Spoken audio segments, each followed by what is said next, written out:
राजनेता जब भी आपके गांव वोट मांगने आता है, वोट मांगने आता है तो हाथ जोड़ता है और आपके पैर छूता है, कहता है अय भाई साहब, अय माता जी, अय बहन जी, हम ही को सिर्फ वोट देना।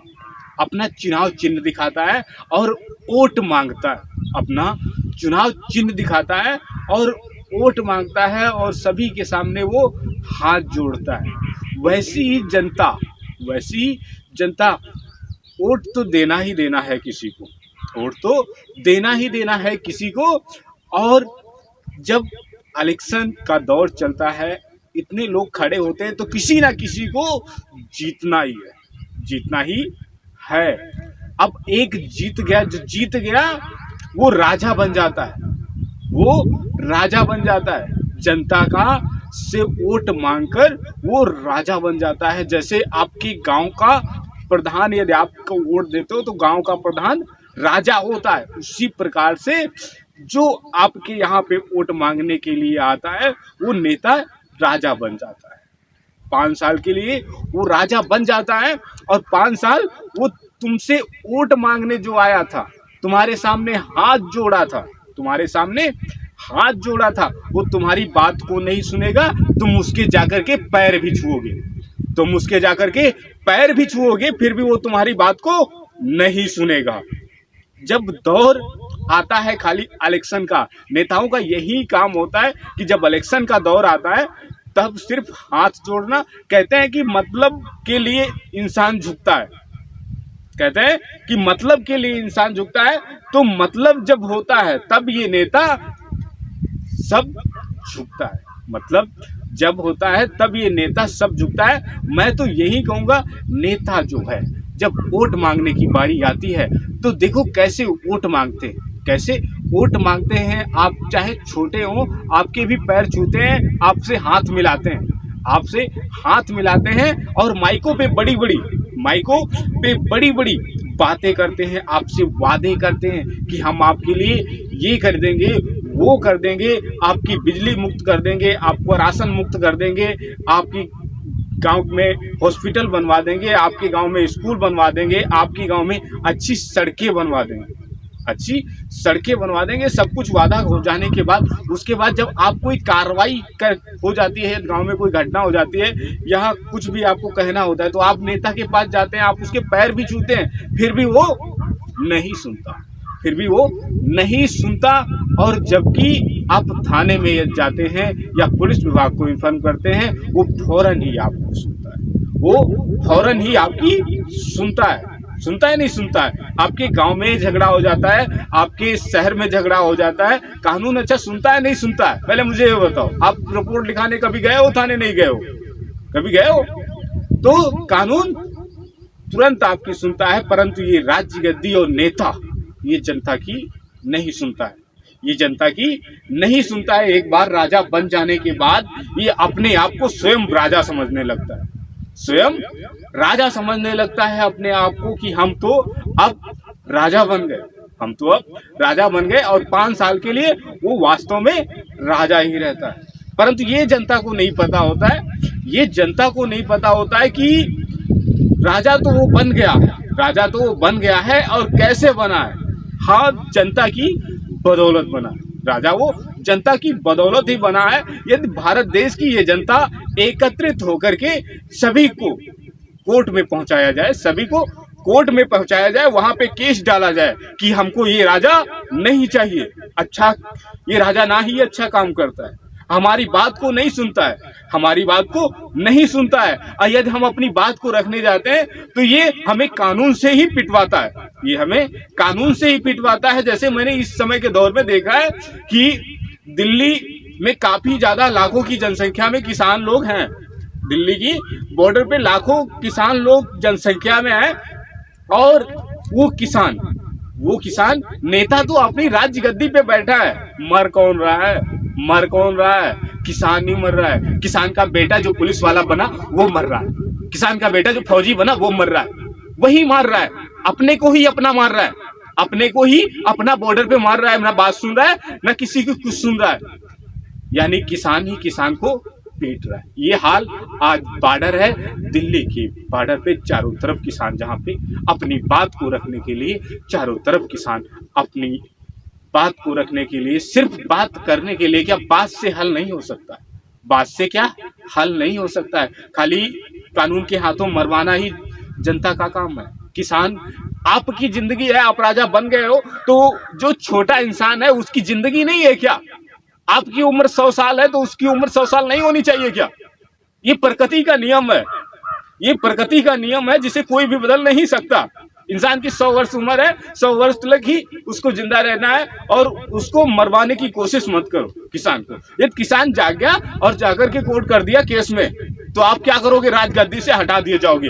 यदि कोर्ट आदेश दे दे कि ये राजा नहीं चाहिए देश के अंदर, यदि कोर्ट आदेश दे दे कि ये राजा नहीं चाहिए मुझे देश के अंदर, तो वो राजा राजगद्दी से हटा दिया जा सकता है। वो राजा राजगद्दी से हटा दिया जा सकता है जिसे कोर्ट भारत का आदेश दे दे और जनता भी कहे कि हमको ये राजा नहीं चाहिए, हमको भी ये राजा नहीं चाहिए, ये अच्छा हमारे लिए काम नहीं करता है। तो उतनी जनसंख्या, जितनी जनसंख्या बॉर्डर पे लगा के किसानों की है, वो क्या रख रहे हैं? अपनी मांग खाली रख रहे हैं। और मैंने एक दिन न्यूज देखी तो उसमें काफी ज्यादा पुलिस कर्मचारी काफी ज्यादा किसानों की पिटाई कर रहे हैं, उनकी रोक रहे हैं। क्या मुझे बताओ ये कि नेता का कोई बेटा पुलिस विभाग में है? पुलिस विभाग में है, सीआरपीएफ की ड्यूटी लगी हुई है, सीआरपीएफ विभाग में का किसी नेता का बेटा है? किसी नेता का बेटा है? आप अपने ही लोगों पे, आपके भी पिता, आप गवर्नमेंट पुलिस विभाग से हैं, आपके पिताजी क्या खेती नहीं करते थे? मुझे कमेंट करके बताओ, आपके पिताजी क्या खेती नहीं करते थे? आपके दादाजी क्या किसान नहीं थे? आप क्या किसान नहीं थे? आप अभी सर्विसमैन हुए हैं, आप अभी सर्विसमैन हुए हैं। आपके पिताजी जरूर खेती करते होंगे, आपके दादाजी किसानी करते होंगे। आप भी किसान परिवार से एक हैं, आप भी एक किसान परिवार से हैं। और इस बात को समझना चाहिए कि अपने को अपना ही पीटे तो जानते हो क्या होता है? क्या होता है जब अपने को अपना पीटता है? तो वो जैसे भविष्य को और किसको, रावण ने भविष्य को पीटा था अपना भाई होकर के। उसके बाद क्या हुआ था? लंका का नाश हो गया था। उसी प्रकार भारत का भी नाश हो सकता है, उसी प्रकार भारत का भी नाश हो सकता है। इसीलिए पुलिस विभाग से हमारा यही कहना है कि वो किसानों पे जुर्म ना करें और ना तो उनकी पिटाई करें, और उनकी बात को पहुंचाने का काम कोर्ट तलक किया जाए। ये राजनेताओं से नहीं होता तो ना हो, राजनेताओं से नहीं होता तो ना हो। आप अपना कोर्ट में केस डालो, आप अपना कोर्ट में केस डालो, और यदि ये सरकार नहीं चाहिए तो आप अपना कोर्ट में केस डालो। जितनी भी भारत की जनसंख्या है, जितनी भी जनसंख्या है, और काम ये राजनेताओं का नहीं होता, काम हर एक काम को गवर्नमेंट अधिकारी के बिना पास नहीं किया जा सकता है, गवर्नमेंट अधिकारी के बिना पास नहीं किया जा सकता है हर काम। जब हर एक चीज के लिए गवर्नमेंट अधिकारी की ही जरूरत पड़ती है, तो मैं तो यही कहूंगा, नरेंद्र कहानीकार यही कहेंगे कि इस देश में राज्य सत्ता की जरूरत क्या है? राज्य सत्ता की जरूरत क्या है? जनता को कंफ्यूज बनाने की जरूरत क्या है? जनता को कंफ्यूज बनाने की जरूरत क्या है? जनता को धोखाधड़ी में रखने की क्या जरूरत है? उससे अच्छा सोचता है तो कानून सोचता है, उससे अच्छा हमारा कानून सोचता है, जो हमें बराबरी का औहदा देता है, जो हमें हर इंसान को, चाहे वो छोटा बच्चा हो, वो भी संविधान के रूप में बराबर माना जाता है। हम भारत के नागरिक, हर इंसान भारत का नागरिक होना चाहिए। मैं तो यही कहूंगा कि यदि किसान इतना ज्यादा मुसीबत में है, आज देख पा रहा हूं मैं कि दिल्ली के चारों तरफ किसान बेचारा पुलिस की लाठियां खाया जा रहा है, पुलिस की लाठियां खाया जा रहा है, और कोई भी नहीं सुनता। खाली किस लिए नहीं सुनता? आजकल इंसान सबसे ज्यादा, हमको लग रहा है, बिक चुका है। इंसान सबसे ज्यादा घूसखोरी में बिक चुका है, घूसखोरी में बिक चुका है। लेकिन सत्य के आगे कभी असत्य नहीं टिकता, ना असत्य की कभी जीत हुई है और ना असत्य की जीत होगी। चाहे तुम जुर्म चाहे जितना भी कर लो, चाहे जुर्म तुम जितना भी कर लो, लेकिन जीत सत्य की ही होगी। और हमारा जनता से यही कहना है कि ये सरकार यदि नहीं चाहिए तो वोट डालने मत जाओ। सरकार यदि नहीं चाहिए तो वोट डालने मत जाओ।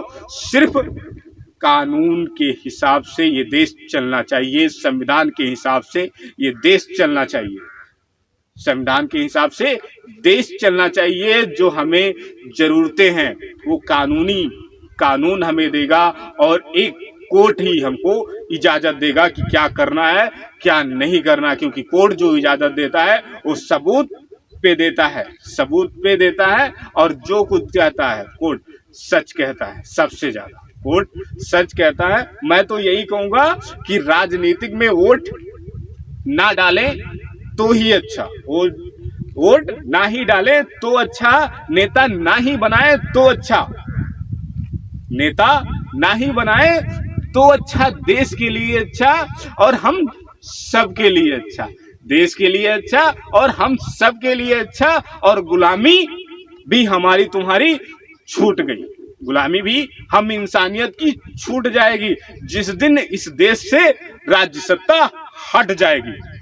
राज्य सत्ता जिस दिन इस देश से हट जाएगी उस दिन के इंसान की गुलामी हट जाएगी। हर नागरिक एक संविधान के रूप में भारत का नागरिक हो जाएगा, भारत का नागरिक हो जाएगा जब हर काम कानून के बदौलत देश में, भारत देश में चलने लगेगा। भारत देश में हर काम कानून के संविधान के हिसाब से जब चलने लगेगा, ना कोई राजनीतिक रहनी चाहिए। आप लोग वोट मत डालो, वोट मत डालो, नेता मत चुनो, नेता मत चुनो। गांव का भी इलेक्शन होता है, प्रधानी का इलेक्शन होता है, वोट मत डालो, नेता मत चुनो, नेता मत चुनो, वोट मत डालो। इलेक्शन नहीं होगा, ना आपका कोई राजा होगा, ना आपसे कोई ऊपर होगा, आप ही राजा होंगे, आप ही राजा होंगे। जब हर इंसान एक राजा हो जाएगा, जब ये भारत देश का संविधान, उसी दिन ये सक्षम भारत कहलाएगा, जब हर इंसान एक राजा की तरह जिंदगी जी पाएगा। आज यदि लॉ एंड ऑर्डर आप सभी का मानते हो, आप लॉ एंड ऑर्डर सभी का मानते हो, यदि किसी भी विभाग से आप बिलोंग करते हो, किसी भी विभाग से आप बिलोंग करते हो, आपसे भी ऊपर अधिकारी रहते हैं। यदि अधिकारी कोई गलत करे तो उसकी कहने की क्षमता आप में होनी चाहिए। यदि अधिकारी भी कोई गलत करे तो उसकी भी कहने की क्षमता आपकी होनी चाहिए। और वो अधिकारी जो घूस खाए, जो घूस खाए, उसकी जेल की सलाखों में कैद खानी होनी चाहिए। जो अधिकारी घूस खाए उसकी कैद में कैद खानी होनी चाहिए। और किसी भी सत्ता का, हम तो कहेंगे यही कि कानून विभाग किसी भी सत्ता का गुलाम ना रहे। जिस प्रकार नेताओं का कहना सभी पुलिस और क्या विभाग ये मानता है, हमारा सभी पुलिस और क्या विभाग ये मानता है। हम तो यही कहेंगे कि ये भारत नेताओं से आजाद किया जाए और नेताओं को ये रास्ते से हटा दिया जाए। राजनीतिक भारत में ना कराई जाए, राजनीतिक भारत में ना कराई जाए और नया संविधान के रूप में हर इंसान को नागरिकता मिलनी चाहिए और हर इंसान अपनी बात को रखना चाहिए। और जिस दिन आप लोग वोट नहीं डालेंगे उस दिन राजनीतिक इस देश की बंद हो जाएगी। ये नरेंद्र कहानीकार का आपसे दावा है। जिस दिन आप वोट नहीं डालने जाओगे उस दिन इस देश की राजनीतिक खत्म हो जाएगी, उस दिन ये देश संविधान के रूप में चलने लगेगा। उस दिन हम सभी लोग भारत के एक नागरिक हो जाएंगे। ना घूसखोरी होगा, आप जाते हो किसी अधिकारी के पास जो पैसे मांगता है, ना तो वो आपसे पैसे मांग पाएगा, ना दलाली होगा, ना देश के अंदर कोई राजा होगा। राजा होगा तो कौन होगा? भारत का संविधान होगा, भारत का संविधान होगा। उससे बड़ा कोई भी राजा नहीं होगा, क्योंकि लिखा हमेशा सच होता है, लिखा हमेशा सच होता है। और सच वो जो स्कूल में लिखा जाता है, सच वो जो स्कूल में लिखा जाता है, और स्कूल कभी भी गलत नहीं पढ़ाता, इस बात को कौन कौन मानता है? जो मानता है वो मानेगा, जो मानता है वो मानेगा, जो स्कूल गया है वो जानेगा, जो स्कूल गया है वो जानेगा। और प्यारे मित्रों, ये नरेंद्र कहानीकार की बात भी मानेगा, वो बात भी मानेगा। और प्यारे मित्रों, नरेंद्र कहानीकार का कहना भी मानेगा। यदि राजनीति खत्म करना चाहते हो तो वोट देना बंद कर दो, राजा बनना ऑटोमेटिक बंद हो जाएंगे आपके, राजा बनना ऑटोमेटिक आपके बंद हो जाएंगे। आप किसी के भी गुलाम नहीं रहेंगे, आप सिर्फ संविधान के लिखे के अनुसार आप चलेंगे, आप चलेंगे। तो प्यारे मित्रों, ये थी राजनीतिक की कहानी। हम आपको फिर मिलेंगे अपनी नेक्स्ट कहानी के साथ में। तब तक के लिए आप अपना रखेंगे ध्यान और अपने बच्चों का रखेंगे ध्यान। ये नरेंद्र कहानीकार आपको फिर मिलेंगे अपनी नई कहानी के साथ में। तब तक के लिए प्यारे मित्रों, आपको नरेंद्र कहानीकार का नमस्कार।